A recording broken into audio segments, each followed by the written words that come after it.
It's a 5-minute thing. I already dropped fine. Thank you so much. Okay, so let's begin with the session number 25 about between persecution and tolerance. And we begin with Dr. Carlos Leite, from University of Lisbon. Only some words about Dr. Leite. He's graduate in history at the University of Lisbon. He has a master in medieval history, but it's in faculty. We have published several papers and also conferences about this topic. And especially, I understand you specialize your expertise about the whole region of Sintra Jews. And you will talk about the Inquisition in front of the practices of Judaism, brief notes on the recidivism process of the 18th century. Thank you. Good afternoon, everyone. First of all, I would like to thank this committee has been selected me to be here. Also to apologize because I just arrived now from Lisbon, and shortly after this big session, I have to go back to Lisbon again. So,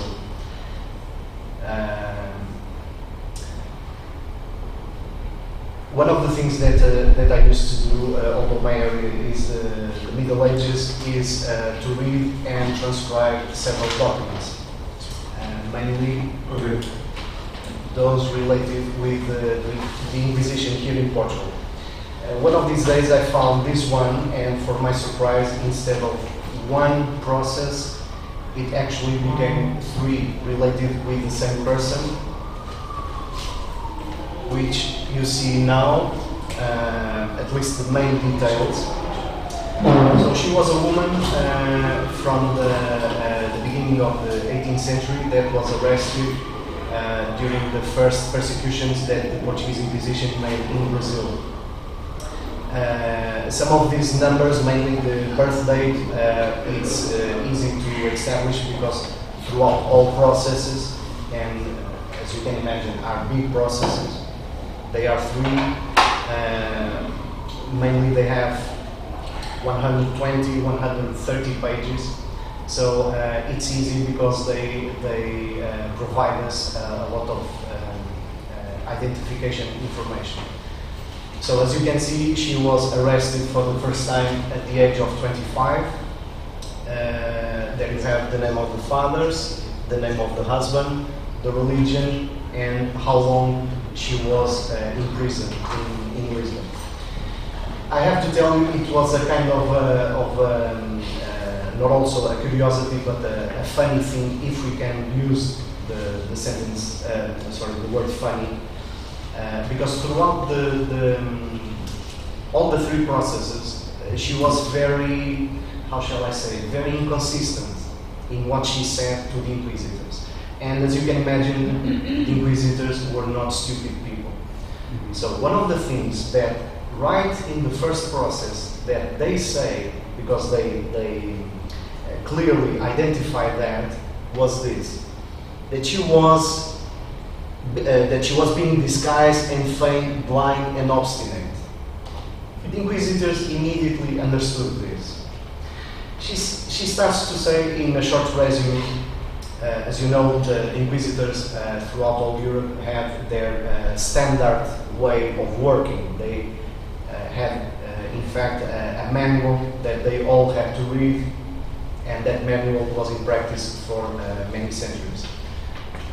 So, right in the first questions, where are you from, how old are you, who are your parents, what do you do, what do they do, etc., etc. When she starts to talk about the family, although she says she was born and she continues to be a Catholic practitioner, but suddenly she starts to accuse the family and all the closest family. And she continues doing this at least until the second process. And the second process is even more funny because not also she accused the closest family, mainly her half brother, but she says something like, you know, I was too young. Every time I went to the main target of the family, it's some of the uncles. And she says, look, I was very young. I was several times in my uncle's house. They said, and I saw some things, so in a way they started to influence me. And later, during the second process, she accuses her half-brother. But the second process for me was even more interesting. As you can see, in the first process, she has 42 witnesses against her, but in the second, she only has 5. On the third, the process talks about several witnesses, but never mention them, not even by their names. The second for me was the most interesting one. And amongst many other things, she says something like this. When we get to the part of the witnesses that testify against her, she was living between 1714 and 1726 in a neighborhood in Lisbon. And she starts to say something like this. You, judges from the Inquisition, cannot believe in these witnesses because they are all my enemies. I live in this neighborhood for several years, 5 years, something like that, and you cannot believe in what they say. And for the first time, I noticed that the judges start to become a little bit hesitating. In the first process, they give credit to all the 42 witnesses. Here, at least to 3 of these 5, they have some doubts. And one of them was a slave. And later, it's not directly written, but if you read what one of the witnesses said, it's quite clearly that she was paid to tell that in the courthouse. She was a slave. And so the judges don't give any credit to at least 3 of the witnesses. Another thing that all the processes have in common is that she goes to torment. And I had the idea, writing the first process, that, so to say, the inquisitors skipped the standard questions and then they went directly to the torment. But, as you see, in the first one, the torment has no description. I can read you just a short quote about the second process. Let me see.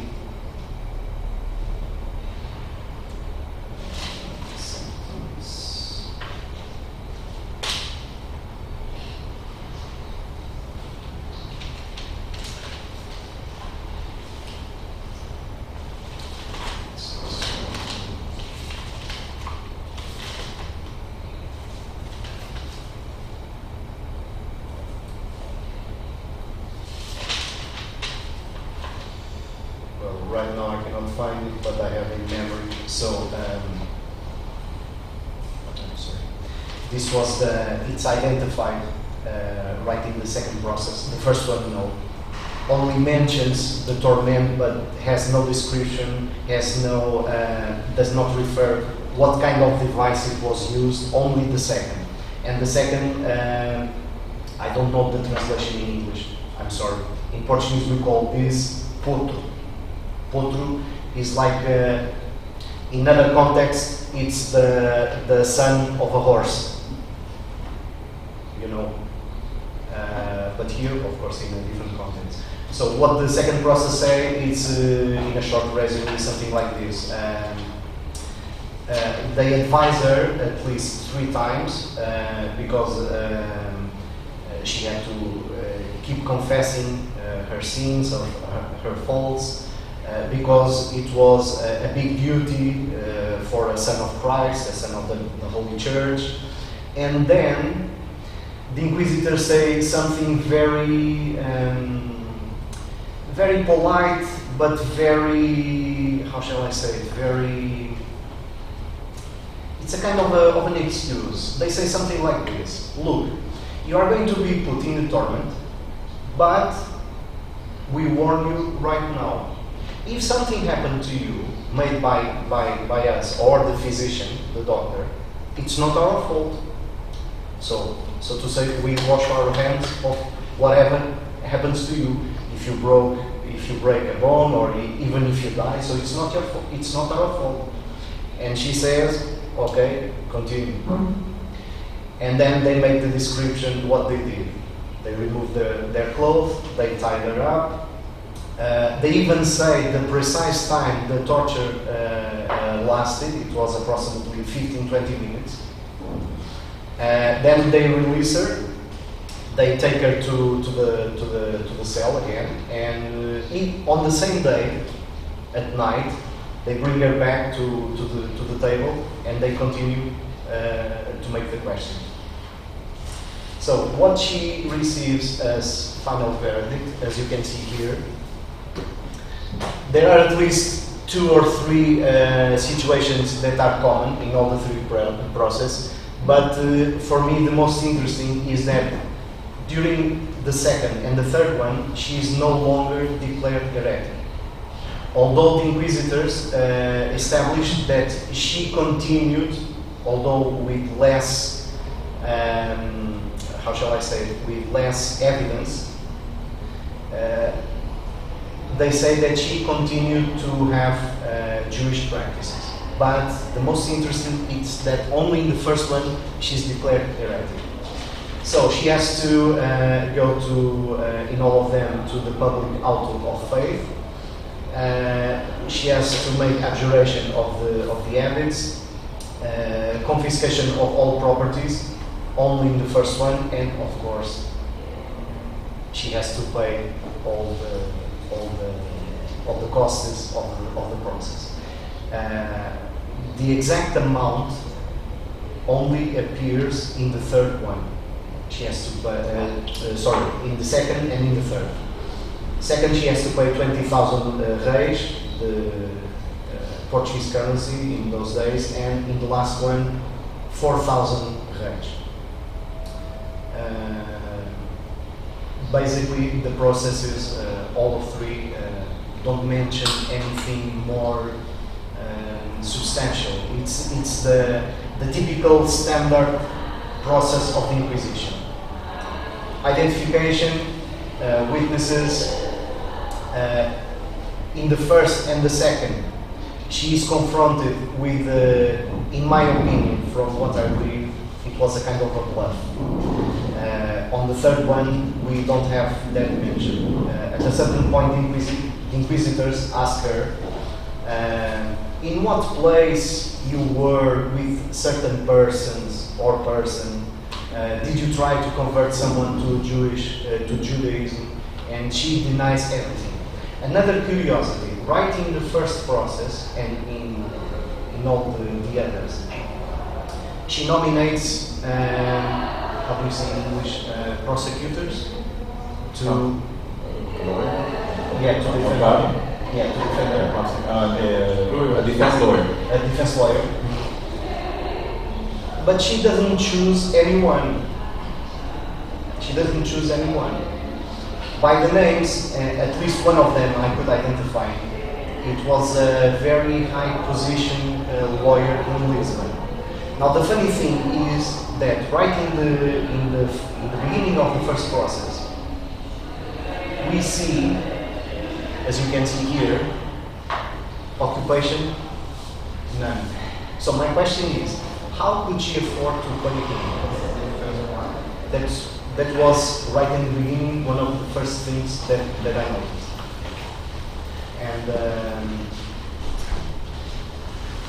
she even talks with him. She even talks with him and says, look, from the 42 witnesses, so to say, witness number 10 or number 17 or whatever, you have here specific questions that I oblige you to ask them, because what they said, it's nonsense. So she was what is the word in English? She was a very Argumentative. Yeah, a very argumentative person. Although she was very young when she was arrested for the first time at the age of 25, she knew how to deal with the situation. So it's a very, very interesting case to analyze and to end my presentation. That's it.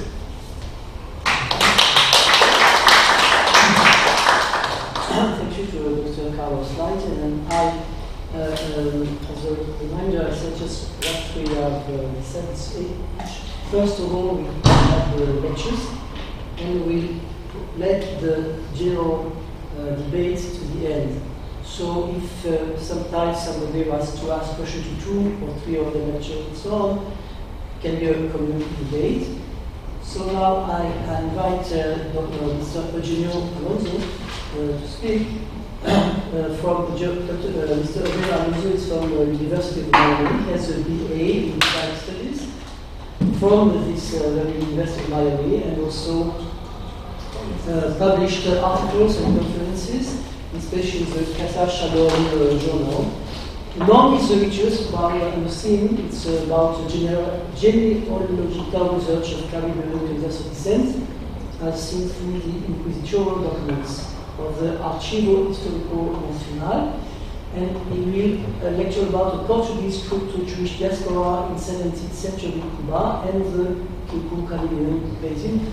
I suggest we continue with the time of 25 minutes, at 5 minutes before now. We knew that I would take. So that I keep mind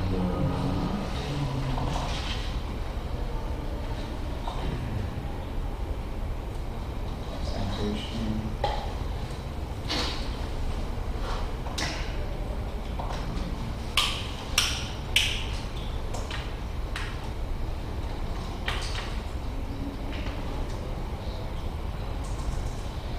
Give me 1 second. I'll send you things in here.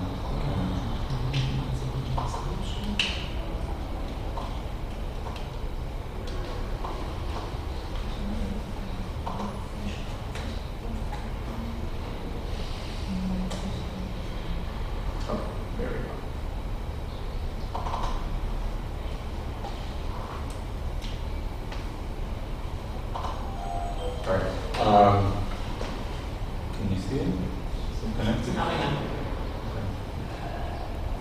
Alright.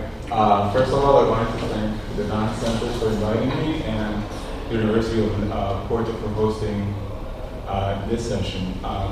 First of all, I wanted to make a general statement. I'm mostly going to talk about 17th century, that means 1610 till the end of the century. However, I have to talk about the early 15th, the late 15th century, early 16th, and then I'll talk about the 18th as well. So, first of all, where did these documents come from? They come from the Spanish archives, the Archivo Nacional de España. Even though these people are Portuguese, since they were in the Inquisition tribunal of Cartagena de Indias, they're housed in Spain. So, even though it speaks only about the Portuguese people themselves. Who were these people? All of them exclusively were male. There were no female. There were Portuguese origin, so this means these people were men that were by themselves in the Caribbean, in many islands in the Caribbean. So as I said before, we go between 1518 to 1792 in total. Another very important thing, none of these people were burned at the stake in Cartagena or anywhere else.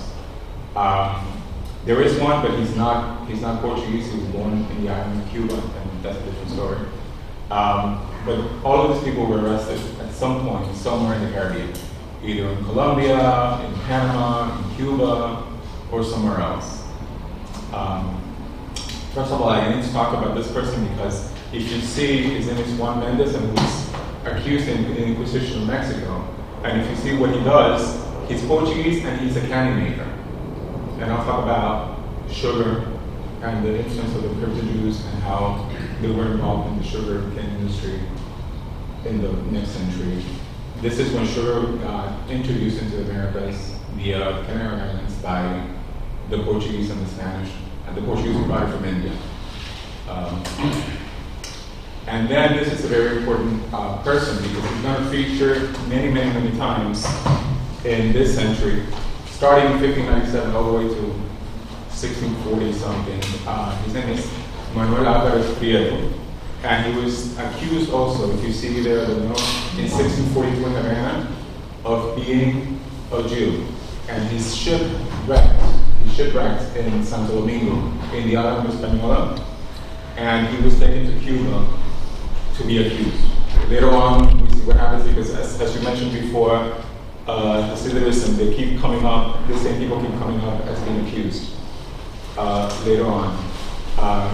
He's mentioned, actually it was very interesting, he mentioned in a list of people in a convent in Havana at the same time. So this is something that happens often as people try to cover their tracks and appear either as giving money to a church or presenting themselves in some sort of convent and giving away some alms to the poor or whatever the case might be for them, trying to not get into problems with the judicial system of the island at the time.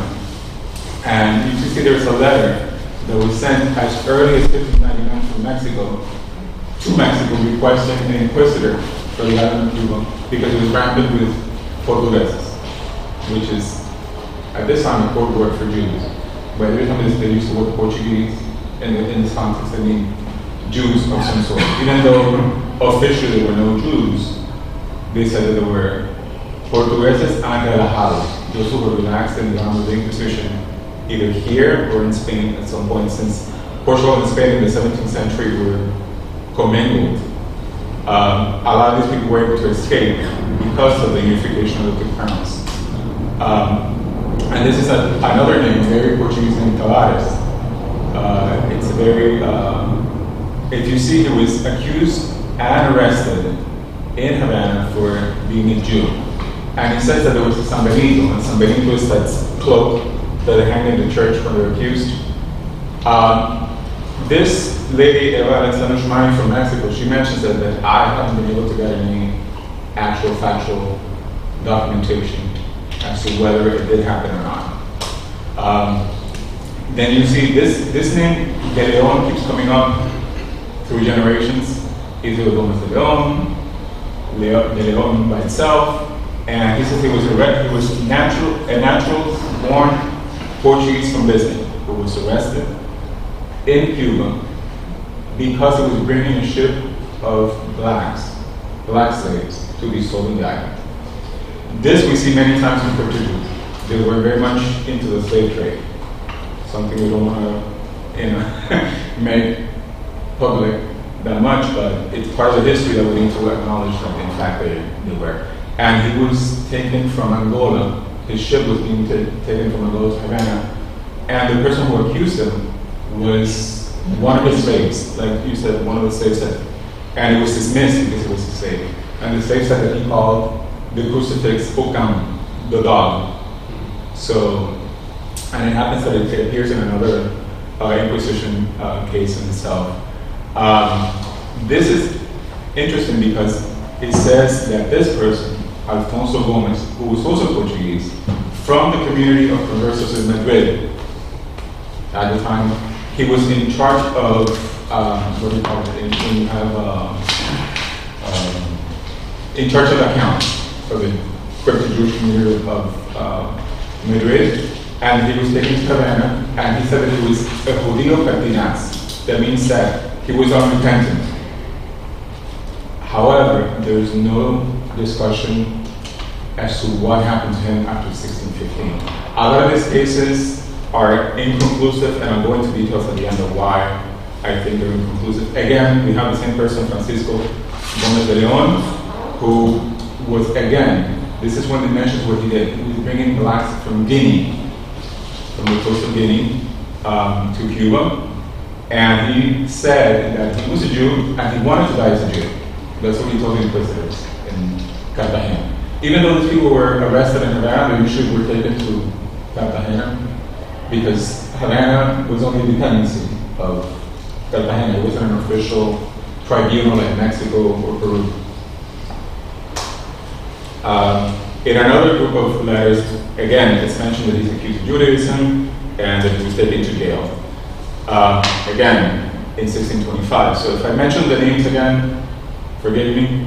And this is a group of people who were all together taken as a group of Jews that had a secret synagogue in Cuba in 1627. Where they ran? In the south of Havana, there's where Havana was founded at the beginning. It's in the south coast. That's where they were. Matabanon is the name of the place.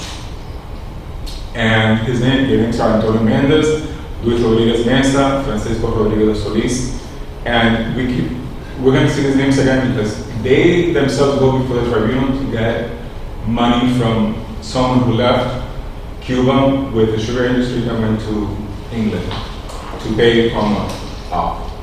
So we see that where that money went. And again, we see Francisco Gomez Solis. This is another person who was brought to the Church of Santo Domingo. The Church of Santo Domingo in Cartagena de Indias. And again, Sebastián Rodriguez is a name that we've seen before. And all these people, what happens is, these people, most of the time, as we said, they accuse each other. And sometimes they recant it, and then again accuse each other to get either part of the money that they were owed or to take over the business. So it's a very, shall we say, armed way of doing things. It's in circles. We move in the same circles and they accuse each other in the same circles. And if you see here, I have a picture, I think on the next one, of the proceso from this guy, Francisco Rodriguez Carnero, who was also Portuguese, and he was accused of having had oraciones de la ley de Moisés 10 o 12 veces estando en La Habana. That means that they had a community that prayed together in Cuba at this time. We're talking about 1636.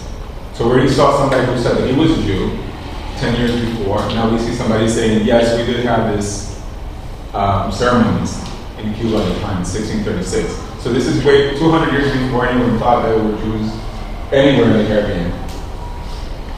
And there you see this actual legado from the Archivo Histórico Nacional.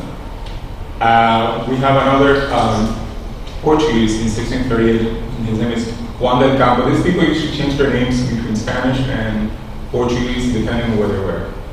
So he could be Juan Campos here, and he could be Juan del Campo in Cuba or Spain. And he was in Castelo Branco in Portugal.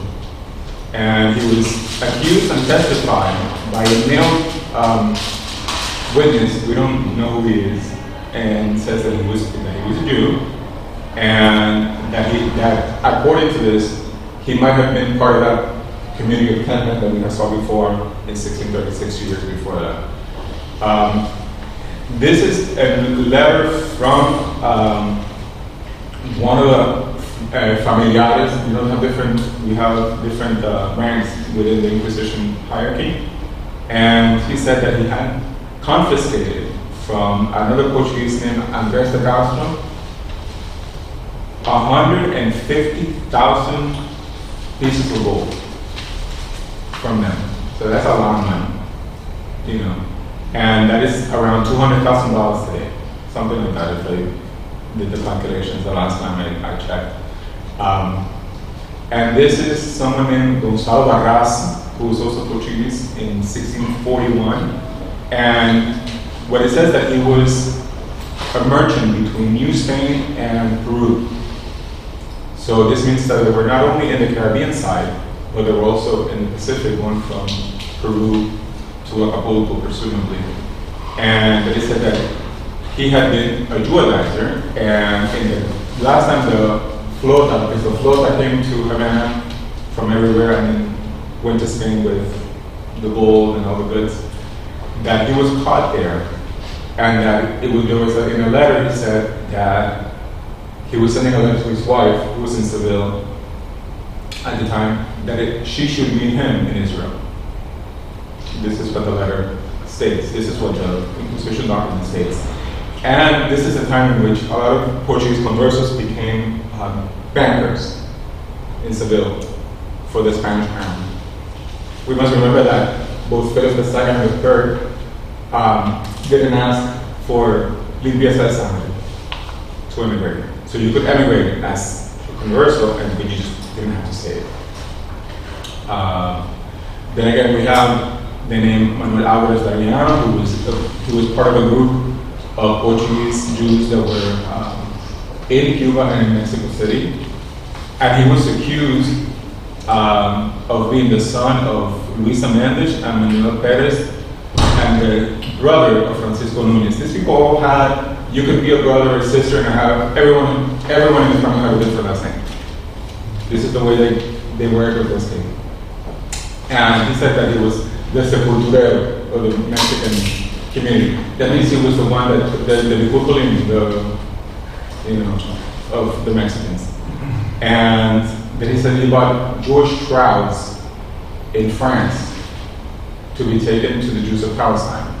This is what the actual document of the Inquisition says.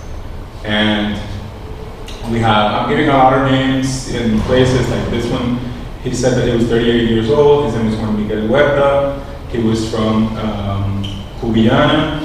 And Beatriz Rodriguez Fondon, who wrote New Christians and who were merchants between New Spain and Milan.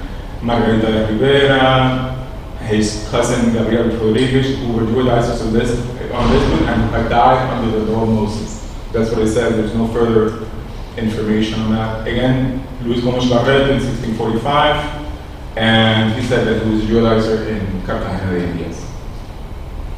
We have, I'm not sure, I'm going to ask the people who are from Portugal, is Cabeça do Vidro the same as Castelo do Vidro? Castelo do Vidro. Okay. And this is a very important crypto-Jewish area.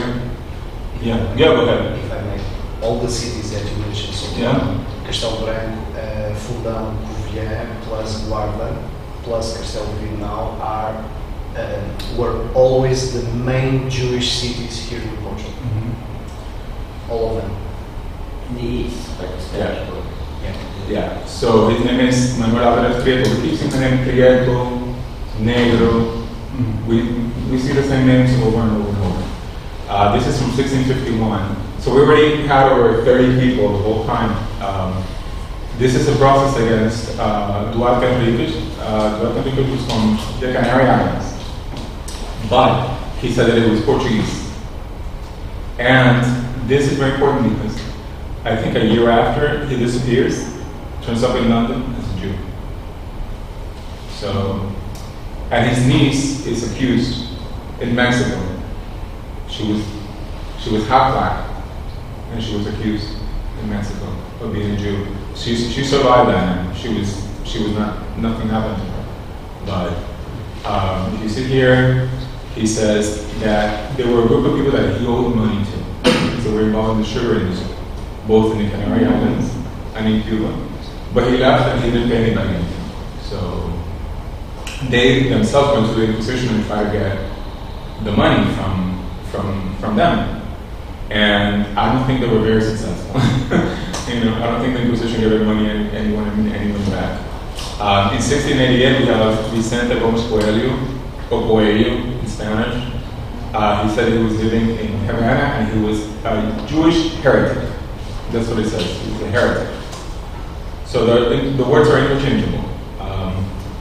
In 1691, at the very end of the century, we have Antonio Martínez de León, and he was accused of Judaizer in an auto da fe in Cartagena de Indias, but none of them were burned. I think Antonio Martínez de León died while in prison, but he didn't die because they tortured him. He just died of natural causes. I'm going to go into the 18th century, because most of what happens in the 17th century is because a lot of these people were able to emigrate because they didn't require limpieza de sangre. But in the 18th century, they were a little bit more audacious, shall we say. In 1712, we have Jacobo Núñez López, who was a Judaizer, according to Fernando Ortiz, which is a Cuban historian who wrote that book, Una pelea buena contra demonios, a Cuban fight against demons. And there is actually people accused of being Jews in the interior of the island, than just in Havana.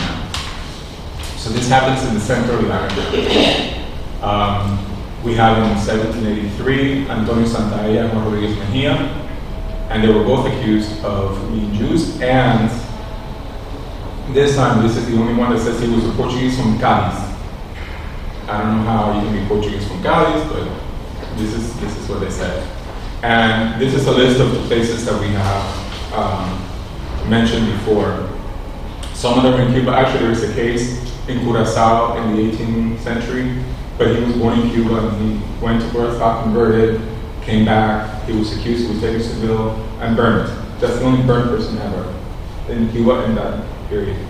And to conclude, I think that these are the last names that we have. If you look, some of them are very Portuguese names, most of them. Magalhães, Tavares, Mesa, Pinto, Machorro, Bajasa, and, you know, Barreto, Enriquez, Diaz, Pimienta. And my whole point with this is that if these people existed in the 17th century in the Caribbean, they must have had contact with other people who were nominal Jews at some point, and how Jews all over the country, up in Curaçao, Suriname, New York, these people might have been there as a network to help them out. That's one of my theories.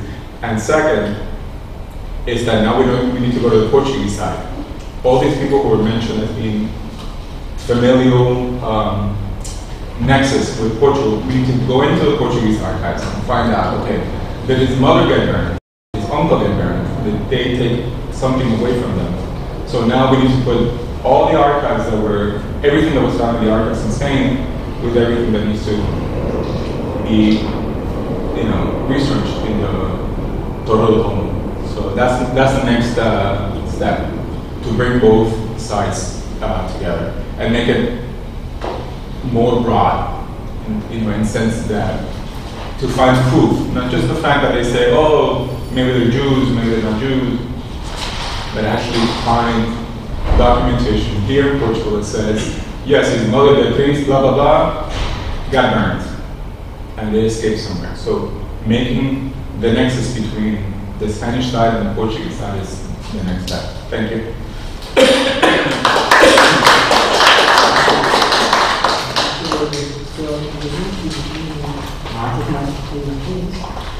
Now I invite Dr. Oded to lecture. Dr.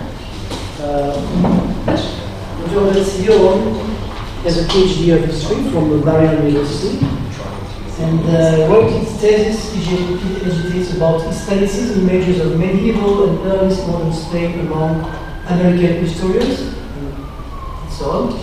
Now he is now a lecturer at the Purple University, also in Judaism therapy, and he will lecture about between tolerance and Inquisition, the legacy of Spain and Portugal through the eyes of Mordechai and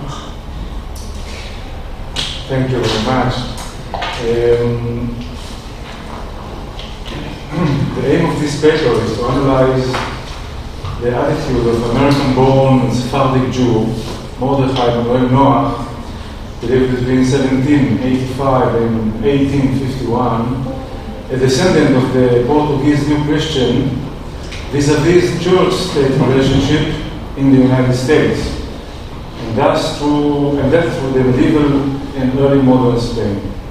Noach was a kind of a prefiguration of the 19th and the early 20th century American Hispanism phenomena. As Washington Irving, George Ticknor, William Prescott, and Henry Charles Lee, Noach was endeavored to include in his encounter with Spain some historical and philosophical reflections concerning its past, present, and future, and to turn Spanish history referential to the national character of his own country, the United States. Noah was a diplomat, a journalist, a playwright, an essayist, a proud American patriot, as well as a proto-Zionist. Through his mother, Zipporah Phillips, he had the familiar language related to the physician Samuel Nunez, who fled from the Portuguese Inquisition in 1732 to Georgia. Noah often repeated the exciting escape story of his great-grandfather, and he was much aware of his Sephardic and Muslim heritage, which were combined with his American Jewishness. Noach always identified himself as a Jew. He defended the Jews and played a prominent role in the Jewish religion, educational, and philanthropic activities, and regarded himself spokesman for the American Jewry. He published articles concerning Judaism and Jews in some important New York newspapers that he edited, such as the New York Inquirer, the Evening Star, the Sunday Times, and Noach Weekly Messenger. He gave speeches and addresses and had correspondence with several presidents as John Quincy Adams, Thomas Jefferson, as well as Madison, advocating for the rights of the Jewish citizenry of America. As Jonathan Sarna stated, many Americans saw Noach at his time as the most important Jew in the United States. One of Noach's many concerns was the expressions of anti-Semitic prejudice attitude towards the Jews in the U.S. and abroad. Such when the Herald editor called Noach in 1835 a Shylock, or a descendant of the family of Judas Iscariot, and defined the Jews as a race of secret conspirators against the Christian religion. Or with Daniel Webster, a senator from Massachusetts, synonymized the Jew with cheating. When Noach met the Jews of Tunis while serving as a consul there, as the American consul there, he considered them as an unfortunate race who live under the greatest oppression and humiliation possible to be imagined.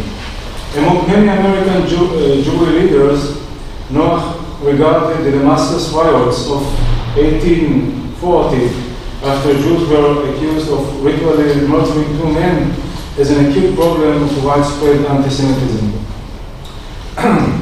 Noach suggested two fair solutions to the Jewish problem. On the one hand, repatriation of the Jews to their homeland that would fulfill the Providence plan and supply the Jews with a home to defend themselves.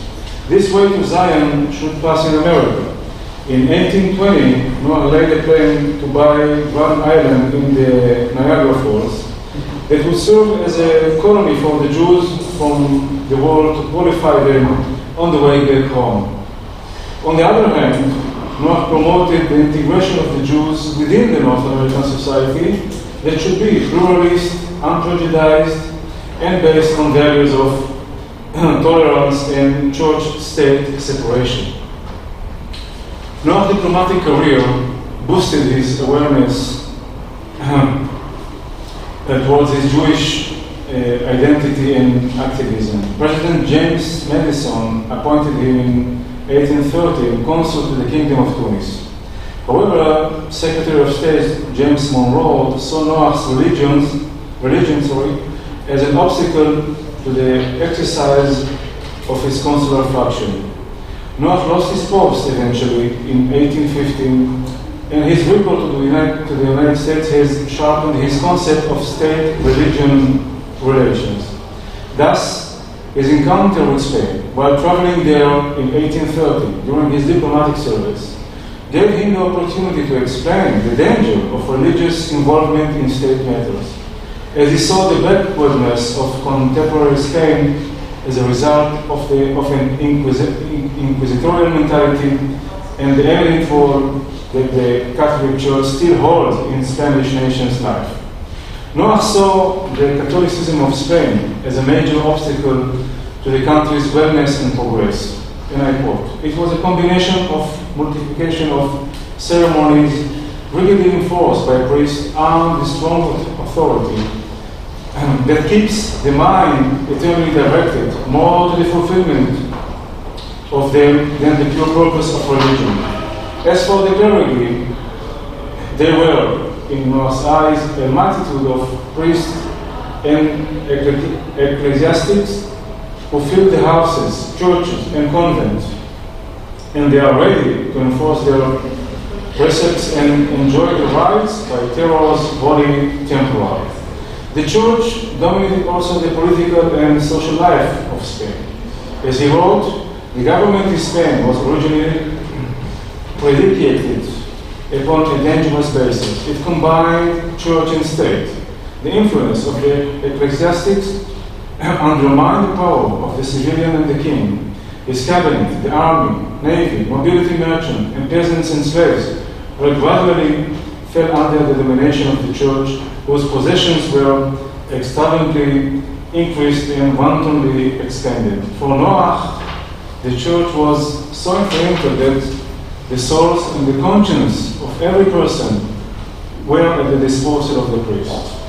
Noah saw the Inquisition as the embodiment of the Spanish fanatic Catholicism, being an institution that not only persecuted its enemies but also destroyed the state. It enforced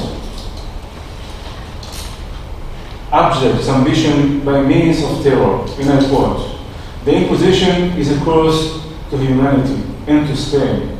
It still retains sufficient power to awe the freethinker or curb the rebellious spirit of religious independence. The mind cannot break the chains of the clerical influence, and while education is in the hand of the priest, superstition and fanaticism will continue to have national and local permanency and effect."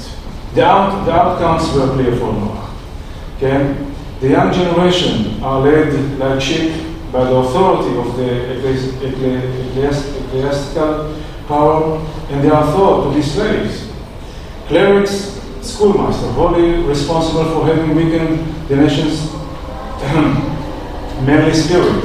Undue and dangerous influence of priests and Inquisition had so weakened the country that Spain is not released, that if Spain is not released from their yoke, it will remain poor in spirit and resources, its energy confined, and its independence destroyed. At the same time, Noah had another image of pre-inquisitorial medieval Spain laid down religious tolerance and prosperity. This situation in which purportedly state and religion were separated enabled the Jews, Muslims, and Christians to contribute and flourish the economy, culture, and science. There were the Muslims who conducted this, and I quote the ideas of tolerancia and convivencia atmosphere as Americo Castro imprinted those ideas later. Noah was clear. The Muslim, while possessed of Spain, were certainly the most enlightened, liberal, and gallant people ever inhabited the country, and whose losses fell even at these days. Noah didn't spare any word to praise the Muslim of medieval Spain. They established in Cordoba schools of study of astronomy, mathematics, medicine, poetry, language, and music. Abdurrahman I, the first king of the Umayyad dynasty, erected superb mosque now used as a cathedral, and a number of noble places and palaces in Granada. He tolerated all religions. The Jews in his time erected an extensive university at Cordoba, contributed much to the economy and the intellectual life, and possessed an equality of rights. Cordoba was the seat of science and the abode of the distinguished men. Happiness and content was seen in every face. Commerce at that period poured its riches in the lap of Spain: oil, silk, sugar, wool, amber, lodestone, spices, coal, pearls, and the produce of the mines found their way to Asia and Africa. Everything denoted splendor, peace, talent, and happiness. This orientation of tolerant Muslim Spain enabled the Jewish community to flourish and to contribute to the prosperity of the country. And I quote, "The Jews found asylum and protection from the Saracen monarchs in the most brilliant epoch in our history, from the destruction of the temple, may be traced to this period. In the early ages, the Jews were enlightened in law, they cultivated the science, established seminars of learning and schools of literature and philosophy. During the 11th and the 12th century, many learned rabbis appeared which did honor to the age and the country. They were not only deeply versed in Kabbalistical, allegorical, and mystical interpretations of the law, but distinguished mathematicians, astronomers, masters of language, and natural philosophers. In Toledo and Andalusia, they held colleges in the most flourishing condition, and the piety and the illustrious talent of Abraham ben Ezra, Maimonides, Halevi, Abravanel, and others asserted the brilliancy of the epoch in the Jewish history. Under the Atlantic Moorish kings, the Jews lived prosperously in Spain. But when the Christians took Spain again in their crusade, the religious fanaticism directed against the Jews and the Muslims ended this special period of tolerance and prosperity. And I quote, Spain, Spain, what misfortunes brought on you by ignorance and fanaticism, by indolence and tyranny. The persecution and deportation of Jews and Muslims brought clear outcomes. Spain now, and I quote, is weaker in resources, in charter, in the means of sustaining independence and national rights, in arts and arms.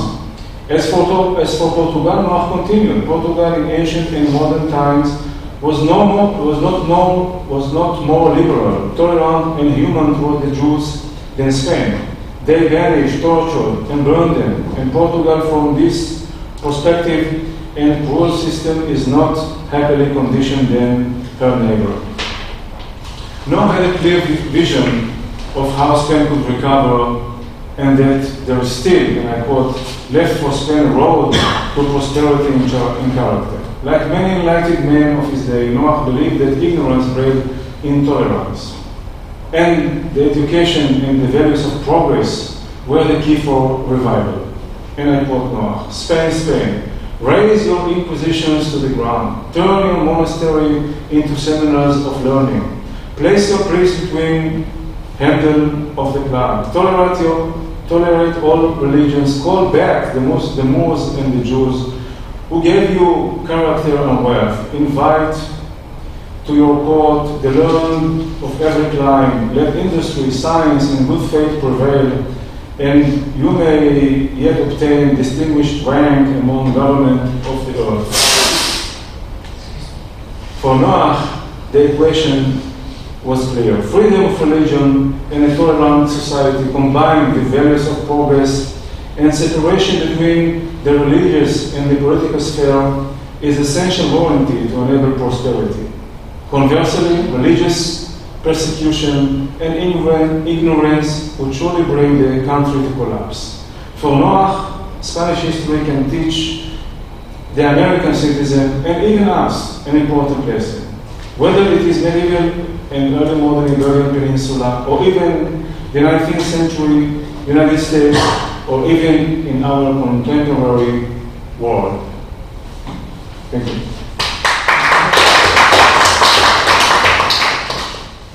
Sorry for the... Thank you. I think that's really, so we have time for debate. It's a very positive thing. Thank you, Dr. Thierry. Now I invite Mrs. Meda Kuhn to lecture. Mrs. Meda Kuhn is currently a doctoral student at the University of Jerusalem, the Department of Sociology and Anthropology. She was a research fellow at the Center for the Study of Christianity at the University. She was there one of the investigators preparing the grant for the European Research Council to explore Christian relocation in the Holy Land. She was also a research associate at the Open Society Institute in Budapest, where she conducted research on Roma women in Central Eastern Europe. And also she was a research fellow at the Central European University, where she conducted research on anti-corruption policies in the region. She teaches at the University and also the Master Design College. She will lecture about the Conversos as ethnic minorities Identities in Transition as presented in Las Excelencias de las Areas by Isaac Cardoso. Thank you. So first of all, I want to thank the Dahan Center for inviting me to present here and to University of Porto for hosting this conference. And I would like to introduce my presentation, which aims to analyze the paradigm of the Converso from diverse aspects in an attempt to capture the complexity of his identity through a comprehensive interdisciplinary lens, including history, literature, social anthropology, political philosophy, and cultural studies.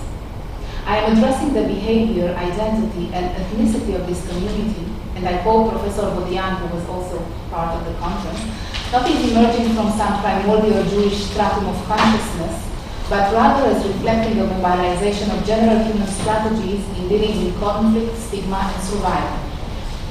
An additional objective of the analysis is to examine the diversity and cultural hybridity characterizing this community, and hybridity expressed in a passage from one culture to another, from one religion to another, from one geographical area to another, resulting in a life defined by ambiguity and duality. I believe that no understanding of the complex identity of the Cristiano Nuevo is possible without taking into account the other, as their self-perception and self-definition was constructed in the relation to the much larger Cristianos Viejos community amongst whom they live.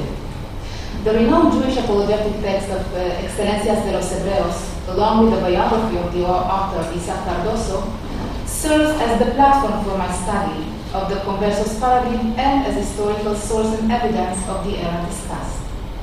As no one at the time could nor would openly admit to being of Jewish origin, the text remains the only voice granted to a mute existence, revealing the voice of the Converso, expressing his duality, his joy, his torment, and sorrow. Cardoso himself was a Cristiano Nuevo who reverted to Judaism later in his life. His life story embodies a bridge between two seemingly irreconcilable cultures, the Iberian Catholicism and Italian Judaism, representing a rite de passage from an inner fracture and outer stable life in Spain to an inner stability and a fractured, somewhat communal life in Italy, leaving his past life behind and reconstructing a new identity in exile. I will proceed with the varieties of terminologies for Converso. The paradigm of the Converso is a complex, comprehensive one. It needs to be analyzed, of course, from various aspects. Many interpretations converge within the paradigm, the definition of the term Converso consisting of multiple sub-definitions differing from one another, such as crypto-Jew, Marrano, Cristiano Nuevo, the ones that were forced to convert, or the ones that converted voluntarily. There was a great confusion between the concepts of Jew, Converso, or Judaism, Judaizante, at the time. And I'm quoting in this aspect Jaime Contreras in Spanish. And I forgive you that I'm quoting in Spanish. Que aquí pues, como al inicio de los tiempos modernos, se desgajaron del tronco judío en los reinos hispanos tres grandes problemas. En la minoría judía propiamente dicha, el problema herético que afectaba a los judaizantes, y el problema esencialmente cultural que afectaba a los conversos. Pero la verdad es que las percepciones imaginarias de los viejos cristianos mezclaron a los tres grupos. In an attempt to reorganize the concepts, Contreras makes the following division. The Judaizante Judaism, or the crypto-Jew, is the Jew who was converted to Christianity but keeps his religious identity as a Jew in secret.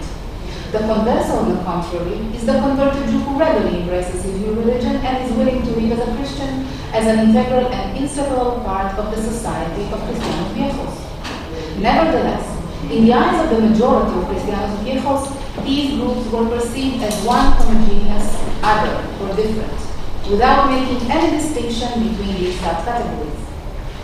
An even more refined distinction between the semantic domain, the Jew, Converso, and the Hebrew, or Israeli, emphasizing the importance of such a distinction, is the analysis of Professor Fine, who says that, usually ignored by critics or at least not given the importance it deserves, such an analysis is vital in understanding more deeply the complexity of the paradigm. So, although following the expulsion there were no Jews to be found in the peninsula, This void was needed to be filled, and it was filled by Conversos and Nuevos Cristianos. This is to say that Spain of the 16th and 17th century was a country where Jewish identity was defined by absence, a social reality without Jews. However, this was not the case in the literary and folkloric context of the time, where this absence was filled by a much more complex social group, the Nuevos Cristianos. All the characteristics once given to Jews were now projected onto them. And although, as previously mentioned, this was a heterogeneous group defined by diversity, the old Christians perceived them as a homogeneous community. And a clear differentiation was made between the old Christians of pure lineage and the new Christians of tainted origin. And I will return to these concepts later on in my presentation. This is to say that the absence of Jews in the peninsula did not really change anything. The characteristics previously attributed to the Jews, infidelity, guilt of Christ's death, complicity with the devil, and so forth, were now attributed to the Conversos. An additional differentiation is to be made between the Israelite or Hebrew or the Hebreo and the Jew. On one hand, the Hebrew or the Hebreo is identified with a superior identity, representing the Hebrew people, the chosen ones, as reflected already in the title of Cardoso's text, Las Excelencias de los Hebreos. On the other hand, the Jew is identified with a degraded entity, rejected by God, deprived of privileges. An example of this dichotomic perception, a highly evaluated Hebrew or Hebreo as opposed to a devaluated Jew, is manifested in Cardoso's text, indicating that he himself was not completely detached from the misconceptions of the period. An additional element of interest I detected within the text is the author's choice in placing the words Hebreo and Judío.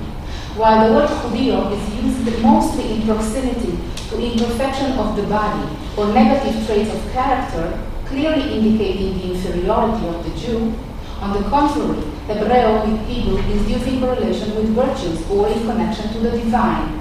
And I will quote again from Cardoso's text in Spanish. Atribuyan a los judíos ser impios y crueles contra las naciones. Y admirados de tantas tribulaciones y calamidades, entraron en el consejo de especular la causa de ellas y resolvieron que los pecados de los judíos eran la causa de los males que el reino padecía. And now, I will quote regarding the proximity of the word Hebrew. Es la honestidad, honesty and vergüenza, la tercera propiedad de los hebreos, heredada de los antiguos padres y continuada después de sus descendientes. And I will continue now to something that I already started with the purity of blood, pureza de sangre, the racial and ethnic perspective. The 1449 Toledo uprising against local conversos contributed to the enactment of the purity of blood law.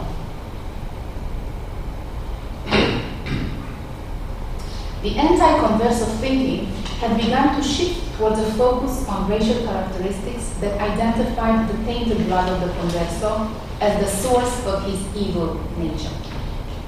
The existence of the converso was clearly a challenge to the hierarchical social order where boundaries were rigidly defined and status was passed on by blood from one generation to another. The hybridity of the converso was without a doubt a disturbance to the existing order. The question arising was, how can the tainted blood of the converso be compared to the blood of a Cristiano Nuevo, whose ancestors has passed on to him pure blood? The blood, if so, serves as the link, the connection between one generation to another, carrying qualities and virtues from ancestor to descendants, thus enabling continuity. I am again returning to Professor Baudian, who analyzed the concept of purity of blood and the importance in understanding not only the complexity of the self-perception of the Cristianos Nuevos, but as well the perception the Cristianos Viejos had of them. She points to the shift towards a racial view of the conversos. The danger imposed by them was no longer religious only, and terms of racial and ethnic nature began to be used in relation to the conversos. People of this lineage, this people, this race. This racial and ethnic definition, of course, served as an explanation for the socioeconomic rise of the Conversos, according to which Jewish blood carried specific traits such as lust for wealth, power, arrogance, willingness to exploit the weak and vulnerable, and so forth. Blood plays an important role in Cardoso's text as well. In Décima Calumnia de los Hebreos, he insists on the importance of blood. The Jewish people are accused of killing small children, Christian children, and using their blood to prepare the matzah bread during Passover, or making use of their blood and hearts for black magic and rituals. According to the accusations, the pure blood of Christian is needed by the Jews in order to transform and purify their own blood. It is a false and pretentious attempt to simulate the purity of blood of the Christians, a symbolic analogy of the Conversos trying to be similar to the Cristianos Viejos, but in fact remaining a non-authentic imitation. So, if the blood is the link, the transmitter of virtues and qualities from one generation to the next, by drinking the blood of Christian children, the Jews expect to absorb the qualities of this pure blood and to pass them on to the next generation. I can definitely say that methods of living in Spain among aristocratic circles obsessed with the concept of limpieza could not but have had a deep effect on Cardoso. I chose to quote an example of a document written in the 16th century focusing on the importance of purity of blood or lack thereof. To be enemies of Christians, of Christ, and of his divine law, it is not necessary that both the father and mother be Jews. One is enough. The father need not to be Jewish, enough that the mother is, and even she need not be entirely so. Half is enough. Not even that, a quarter is enough, or even an eighth. In our day, the Holy Inquisition has discovered that even at a distance of 21 degrees of consanguinity, a person has been known to Judaize. It is impossible, if so, to ignore the emergence of a new form of anti-Jewishness of a racial nature. Yosef Chaim Yerushalmi compared the modern German anti-Semitism during the 20th century to the 15th, 16th century anti-Jewish expression. In mentioning the concept limpieza, he emphasized the essential immutability of being a Jew, that is to say, the incapability of changing one's face, one born with the blood carrying its virtues or lack thereof.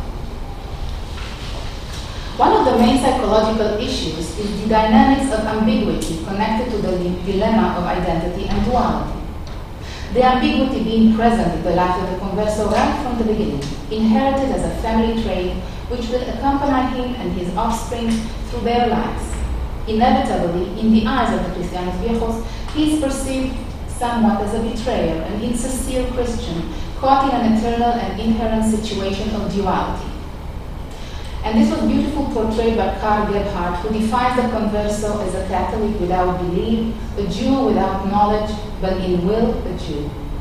Addressing the complex identity, behavior, and ethnicity of the Converso is reflecting the mobilization of general human strategies when dealing with conflicts, stigma, and survival, fills in, if so, a major gap in this area of research, which previously has mainly focused on the religious aspect. And I quote Professor Budian again.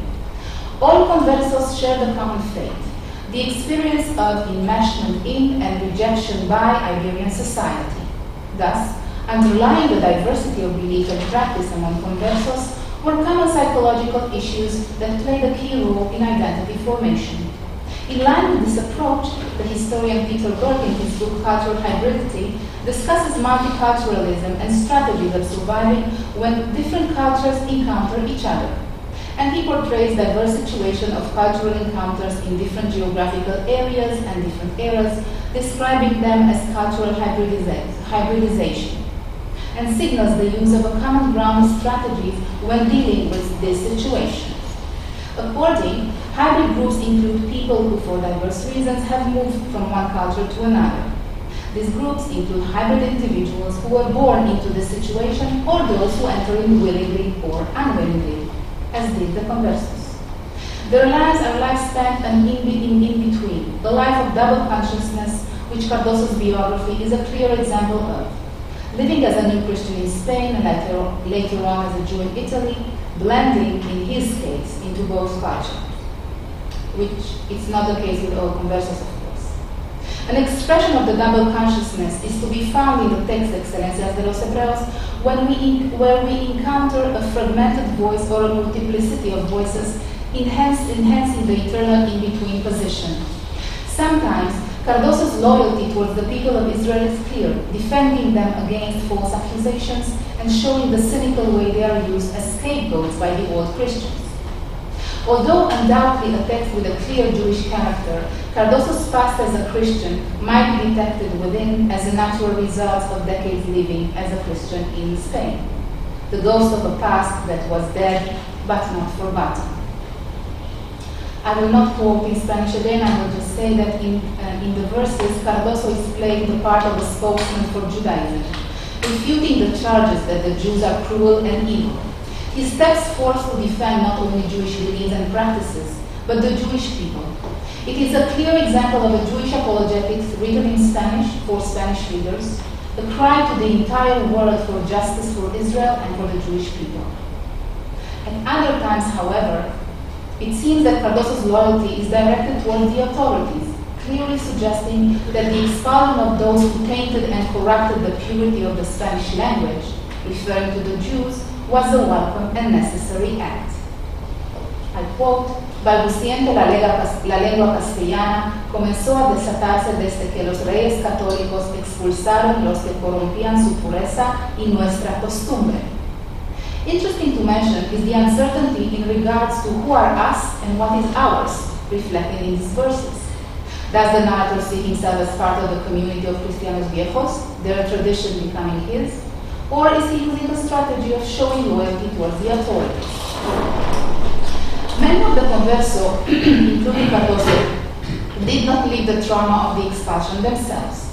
The event was part of a memory belonging not directly to them, but to their ancestors. The correlation between memory and identity is a subject of crucial importance. Memory as defining identity. A text that has the power to change, reconstruct, delete, and recuperate a memory. In Séptima Calumnias de los Hebreos, Cardoso described the taking of small Jewish children away from their families and teaching them the Christian faith. Due to the separation, the children lose the memory of their authentic law. The children also lost the memory of their parents following the separation. In order for a new identity to be constructed, their old identity had to be erased.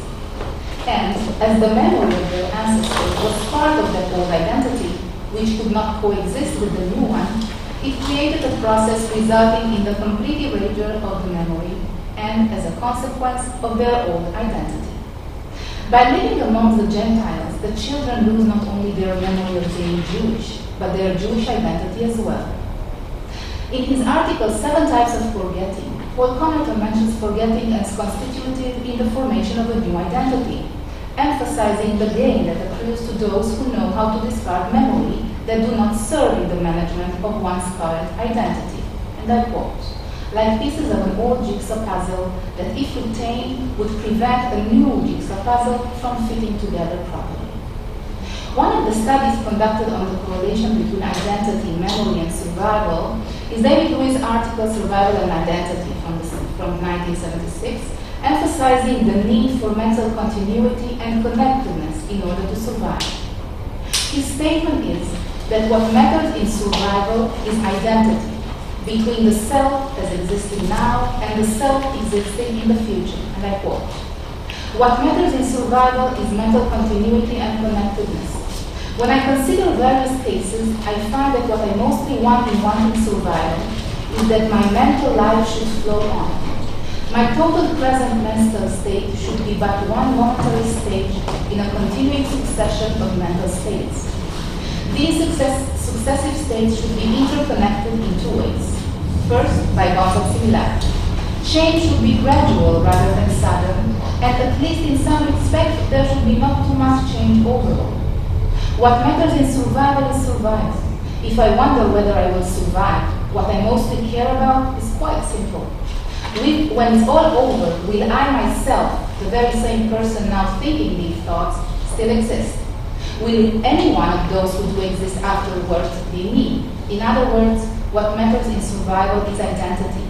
Identity between the I who exists now and the I surviving, and the surviving I who will hope still exists then. Cardoso clearly expresses the desire to detach himself from his previous life as a Cristiano Nuevo in Spain and Portugal, a desire expressed by his silence and reluctance to speak about his past life in the peninsula. Nor does he mention anything about his return to Judaism, but only expresses impatience and a clear disapproval of the Conversos living like Gentiles in the peninsula, and I quote what he said, adoring sticks and stones. Yerushalmi signals an additional element within the text alluding to Cardoso's past as a Maran. He makes repeated mention of mysteries, referring to the Catholic mysteries, valuable knowledge kept secret, as does Cardoso in remaining silent about his past. To conclude, I tried, at least in my presentation, to capture the complexity of the identity of the Converso as a marginal being among the majority of Cristianos Nuevos, living a life without a sense of a communal or national belonging. However, Cardoso's life itself does not reflect a marginal existence, not as a Cristiano Nuevo in the peninsula, nor as a Jew in Italy, where he blended in both culture and was part of both communities. If so, the Converso remained a socially marginalized being, and a clear differentiation was made between the Cristianos Nuevos of pure lineage and the new Christians of tainted origin. All the characteristics previously attributed to Jews being now projected onto the Conversos. The Converso's self-perception, as well as the perception the other had of him, was an ambiguous and hybrid being. My analysis tried to capture and studied to capture the identity, behavior, and ethnicity of this heterogeneous group from an ethnic perspective, considering their position in relation to the other, namely the Cristianos Viejos. Paradoxically, the Cristianos Viejos needed the Conversos in order to construct their own identity in opposition to the marginalized and rejected I. A double consciousness, ambiguity, and duality are to be found in Cardoso's work, manifested in a fragmented voice or a multiplicity of voices. And although undoubtedly a text with a clear Jewish character, Cardoso's past is easily detected as a natural result of decades living as a Christian in Spain, revealing the ghost of a past that was dead but not forgotten. Thank you.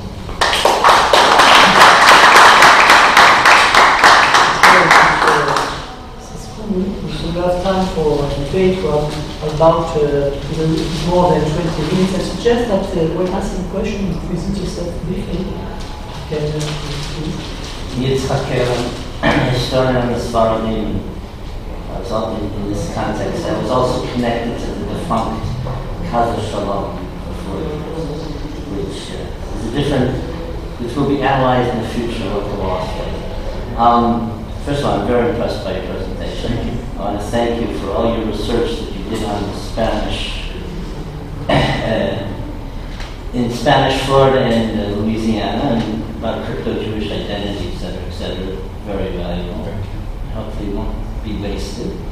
But more to the point, how would you map Christian,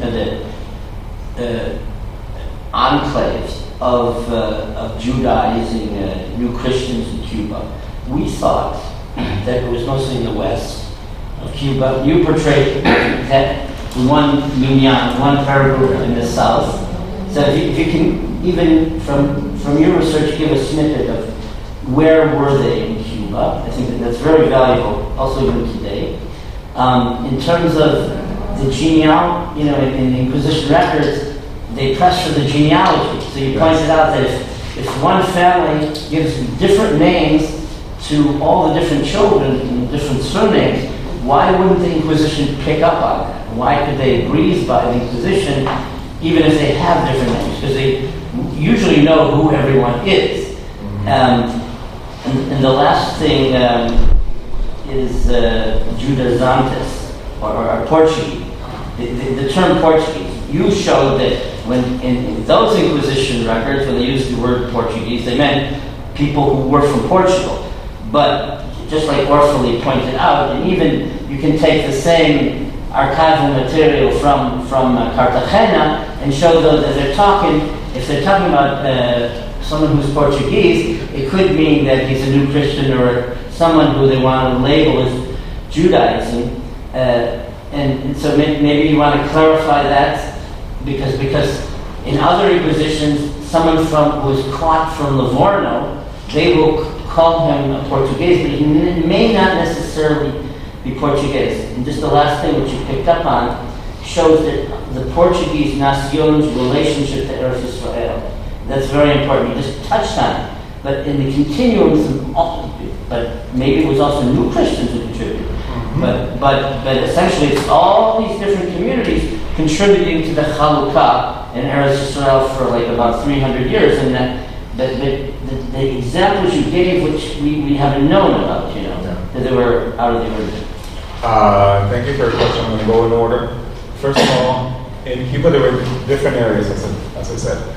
People thought it was only in Havana in the west. Now we have them in the south, in the same area, but in the south, looking towards Colombia and Central America.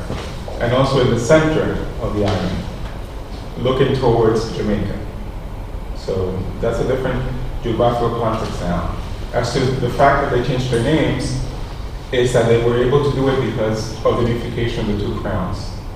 So if they were not Portuguese subjects anymore, they were now Spanish subjects. And they were easily able to go to the Americas because they were not required Limpieza de Sangre. And they turned up sometimes in Cartagena with a name, sometimes in Mexico City with another name, sometimes in Peru with another name. And what happens is that not that Inquisition didn't pick up on it, but different inquisitorial tribunals were at odds and they were in competition with each other for money. So I think that's why they wanted to avoid to be caught in another place and say, oh, you're a Lima, or you're a Lima in Cartagena, or you're a Lima in Mexico City. So they try to change the names even within the same family. I mentioned the person from the Canary Islands. He's connected to the big Carvajal family from Mexico. He has that name in his family, but he uses the name Enriquez.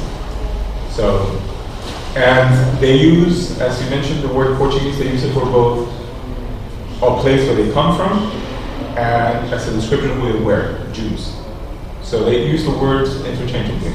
Because when they write it out, they say, de nación portugués judío, or judío portugués, or portugués. And sometimes, in the first time they get accused, they're said that they're Portuguese. And then they exclusively mention them as Jews. Or vice versa. Jews first, and then Portuguese after. So the names are, interchanged. And it's the fact that all these Conversos and all this network of people who were traveling between Africa, the New World, Spain, Seville, etc. I think they were the background of what happened in the next century when Jews actually, in freedom, established themselves in places like New York. So these people who were probably related or had commercial relations with, for example, we see in the 1719 of a Cuban who goes to Curaçao converts. His last name was Pimienta. So, and there were Pimientas in Curaçao, there were Pimientas in Europe. So all these families are interrelated. You could have parts of the family that were nominal Jews, and you could have some who were Christians, and even some who worked for the Inquisition.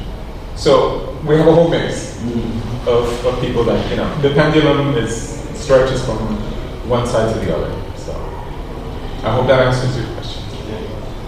Questions? I have a question already. Yes, sir. Especially to Dr. Leite and to Mr. Alonso. Both of your children, they pay attention to the notion of circle. That you have circle, we say accusation, and between concurrent traders or in the same family or a kind of strategy also. And I ask you I am outside of the field, but it's strange because it reminds me that some period you have a kind of collective history. For example, in France during the First World War or before, you have the motive of a spy. And so when looking for spies, everything seems to be a bit strange. A stranger is categorized as a spy.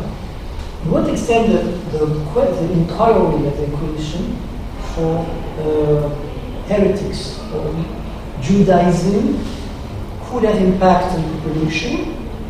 To have What had an impact on the population to create a kind of myth of the hidden Jew or the crypto Jew, and to create this kind of of collective history, so that the Conversos of the Judaism Christian probably could be a kind of imaginary motive, not a reality completely. That's both of you.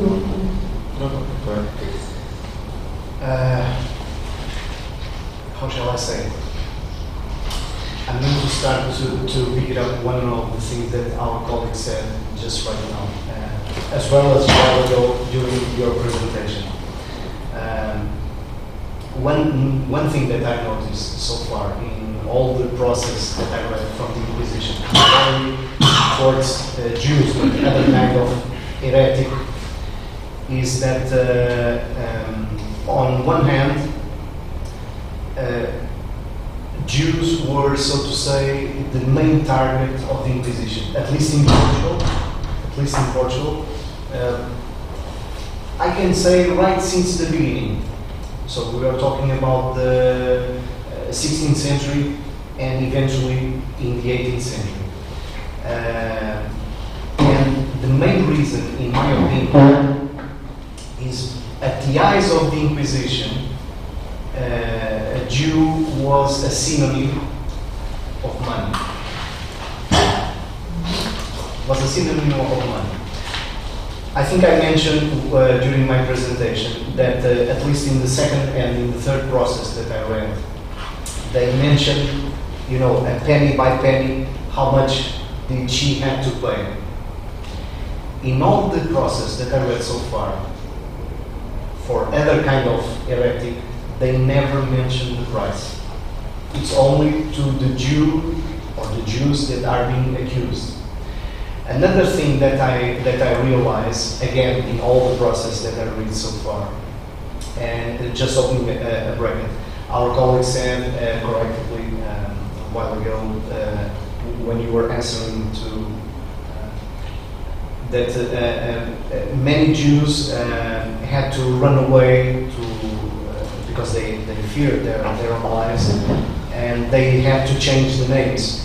Even in Portuguese colonies that happened. They had to run away from Portugal, mainly to Brazil. And usually what I saw so far, it's true they changed the family name, but also the first name. In Portuguese colonies that happened. Mainly in Brazil, of course Brazil was already big, not as big as it is nowadays, and it was a very wild territory. But even so, if they thought that they would be safe from the Inquisition, they had to think twice. The first records of the Inquisition in Brazil start precisely by the end of the 16th century. And they were like, that, I don't know the correct translation, that boat that goes to the open sea. It's a small boat with a huge net. In Portuguese we call draga. Draga is like when the net hits the bottom of the sea, it takes everything, but I mean everything. And Inquisition was precisely like that. The interesting thing to see, and we still have some of the few records of the Inquisition here in Portugal, in our national archive from the end of the 16th century. And many of us would think, the Inquisition goes to Brazil, but mainly to the major cities. No, they go even to the interior of the country. Wherever you are, we are going after you. But going back to your question, in my opinion, at the eyes of the Inquisitors, a Jew was always a synonym of money. The process that I read right in the beginning, she starts to accuse the family, and when you see, because the Inquisitors always ask even the tiny of the tiny details. Oh, you have an uncle or a cousin, what's his name? occupation, and when we start to see the occupation, in this case that I read, the majority are all lawyers. Only a doctor appears. And another funny, so to say, thing. A while ago, I was listening to your presentation, and suddenly I remembered one thing. When you mentioned that the question of debts, in my case, it happened exactly the same. I suspect, because right in the beginning, she says, when the inquisitors are asking, what did your parents do? And she said, you know, my father was a wealthy man, but when he died, he had a huge amount of debts. And suddenly she starts to accuse the uncle, the aunt, which, by the way, is sister of the father. So it's a kind of a tricky thing, somewhere in between. Mainly, it's basically this. And if I can add just one thing, in the second process, I think I told you that at least one slave is among the 5 witnesses of accusation. And one of them says this, I will try to make a direct translation. So the witness says that she remembered, although with not too much precision, that she worked for this woman that I analyzed. And she says, and I quote, after they eat on Friday evening, they wash their mouth, and all of them put on clean clothes, clean jackets, new shoes, and they, I cannot say turn off the candles, but you know what I mean. Blow out the candle. Blow out the candle. Yeah, thank you. And yeah, thank you. And they went to the window. They look to the sky for a certain period. This is the witness saying, making ceremonies, and she don't say exactly what kind of ceremonies. Which ceremonies they did in the house of Maria Coutinho, which is her aunt, the sister of her father, and it's the first one that she accuses. And on next day, Saturday, they kept the day, they did not eat, not even work, and they washed, so they took a bath from the, how do you say in English, this part of the body? Waist. The Waist, thank you. From this part down, also the arms and the face, and of course. This is one witness that says. So, and again, the idea that I had that she was not, how shall I say it? She was not any kind of person, although she identifies herself with no occupation. She nominates her own defense lawyers. She writes to them, look, to this witness and that, you will ask these precise questions. It's not the questions that you want, it's my questions. Another thing that I noticed, and it's a little bit strange, even the inquisitors deal with her with a very respectful way.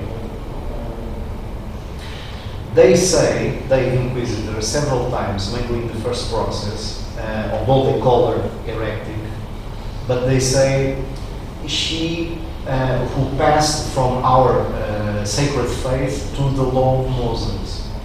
So the way they treat her and her beliefs, it's in a very, very respectful way.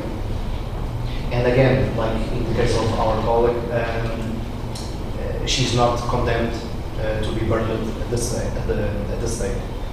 Always a prison.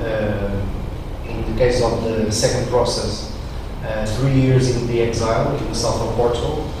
And in the third one, last one, we don't know. Besides that I present to you, we don't know. So she was very, very well treated. Even in the majority of the situations here in Portugal, I can tell you, I never found the case of a Jew that was burned at the stake. Can I just ask you one quick question? I already found other kind of penalties, other kind of guilties burned at the stake, but I never found a Jew condemned like that. So you use the term Jew, but you're talking about Jews who converted, right? No, Because Jews were not the subject of the Inquisition. No. Converted people were. And you use the term Jew, so I just want to make sure, I just want to clarify. I use the term Jew because In Portugal, it's different. I know that we use It's Jews different in Jewish, Portugal. but you're using it interchangeably. And I just, for the Portuguese Inquisition, no matter if you were a natural-born Jew or a converted Jew, for them it was the same. It was the same. okay. You were suspicious anyway. You were Yeah. a suspicious Yeah. person. So that's happened. Yeah, that's what happened exactly with this one. She says that she was born and baptized as a Roman Catholic, although she has family that is a Jew, natural Jew. Eventually, one day she goes to the house of the family and she is converted. Then she goes back to the Roman Catholic. Then she goes to the Judaism again, and it's this ping pong that makes the inquisitors. No, wait a second. There has to be something here. There has to be something here. I wanted to add something. There's something to be said about the hysteria of not wanting to get caught and accusing others. So the mentality and the psychology of the people have to be taken into account. That sometimes the people didn't want to get themselves in trouble, so they would deviate the attention towards somebody else in the community or in the family. So this is what she did, and this is what these people did time and time and time again. Like the ones who went to the guy, he owes us thousands of pieces of gold. How are we going to get it? Oh, he's a Jew, confiscate his property. So it's that duality that they have of trying to protect themselves and at the same time take advantage of what the law allows them to do. Can I add something, please? I think that the debate was 2 minutes ago about Jews and Judaizantes and all these terms. When the Inquisition is operating in Portugal, there's no possibility to be Jew as openly. There is an absence of Jew identity. Because it was a state, it was a monarchy law that the Jew had to convert in 1497. So when the Inquisition is operating in Portugal, there's no possibility to have Jews openly. So I think that we can call them Judaizantes. Like it's exceptional, but there were Jews who were captured in Dutch Brazil, for example. They were, I'm talking about Portugal. but they were taken. There's no tribunal in Brazil. They were Yes. taken to Lisbon for trial, and they were US-born Jews. Which was precisely my case. She was That's captured. Brazil when it And it says review natural. Yeah, she was captured in Yeah. Rio de Janeiro and brought to Lisbon. So when they say that, it says a natural Jew. They say natural Jew. They don't say Cristiano Nuevo or Cristiano. They say natural Jew. But did the Inquisition had a lawful right to deal with Jews? Or was it? No, I mean, wasn't it only Christian and new Christian? There are Christians by the sacrament of the baptism. So maybe this is. Yes. If I may, quickly. One of the things that right in the beginning of our process, they labeled immediately, or they try to identify to make that separation between new Christians or old Christians. And then, according to their suspects and what the witnesses of accusation are going to say, they have tricks to understand exactly what you are. It was a great coincidence to state and to confirm that in this case it was precisely what happened. Or they say whose mother was a natural born Jew, who's born in a state, such and such and such state. Yes. Just concerning the right question here, to be very careful when we deal with the categories like Jews and Christians and Judaizers. They are not synonyms at all, and the Inquisition, they were usually trained people in the faculties of canon law. They made a contradistinction. Moreover, according to the legislation, you could receive a penalty if you refer to a non-Christian as a Jew. It was against the law. Then basically, as far as I know, when somebody was inquired for being a Judaizer, that is for being a Christian who behaved in a Jewish way, they didn't say he was a Jew. What appears, on the other hand, is that the testimonies on the spot, they could say he's a Jew, or the person himself, he could say, I feel a Jew. However, and this is an important point, in more private documents, for instance, the inquisitors sent to the bishops, or in order to avoid political negotiations, what we call the pardon general negotiations, sometimes inquisitors, they put freely to avoid the pardon to be considered against the Jews. Then on the one hand, when they are dealing ex officio as inquisitors, they avoid to say the name Jew. But when they act in a more informal way, they don't have any problem to do that. But this was against the law, and against the strict sense of the term. And this has, and I finish with that, very important, I think, implications for listeners and readers, because many of people condemned it as Judaizers, they were perhaps sincere Catholics, and to label them Jews is a double injustice, I think. Sometimes the evangelists themselves refer to them as natural Jews. This is in case they were born Jews. So it's different.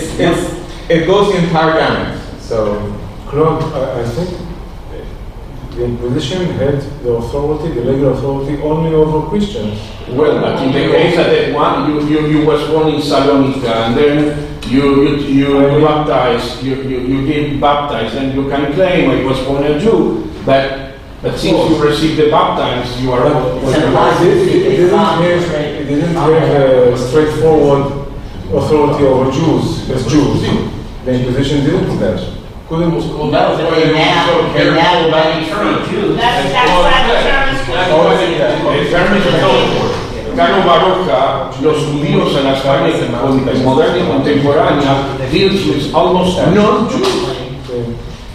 I think we now, maybe the last remark, because we have to end the session. So maybe somebody wants to conclude. Anybody else? On this question of the jurisdiction of the Inquisition, the Inquisition did not have jurisdiction over natural Jews who had never been baptized. Yes. So, if you think about the Brazilian captives, for example, all of them, of course, claimed that they were natural Jews, that they had never been baptized. So they wouldn't be able to And the be Jews. Inquisition understood that was presumably an argument on the part of some of them to save their lives. They took they made enormous efforts to find out whether, in fact, they had been baptized or not, because if they hadn't, they had to be released. Yeah. They sent commissarios to little villages to find out, to look into baptismal records, because if it was actually a Christian, they could be burned at the stake. If it was a Jew, the Inquisition had absolutely no reason. What I noticed so far is, so to say, that the majority of the inquisitors, at least here in Portugal, didn't care. I say again, didn't care too much to know if they were in fact baptized or not, but their main concern was if they do or continue to do Judaism practices. That was the main concern for the Inquisitor. So they were baptized? They would assume they were baptized. There weren't no natural Jews in Portugal, except for a few who had licenses. They probably So baptized. there would be no question of being baptized. Of course they were baptized. Exactly. It was an access of Jewish identity. Yes, but when somebody said, as Miriam said, no, I was born Jewish, I never got the baptized. The Inquisitors, indeed, they were very concerned. They go up to tiny places to take testimonies of the elderly people. That you are right, the majority of the accusers has nothing to do with that because they're very known as baptized Christians. But when the problem arises, they look after you, they look up to confirm or not. Yeah. Collectively obey that very powerful position. Thank you very much.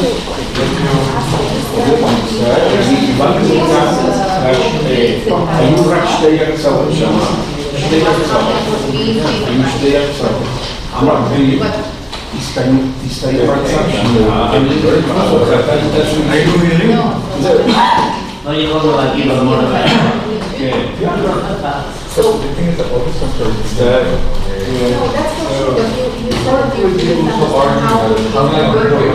we Jews did this for up and say from place you only heard that in Portuguese. That's what I mean.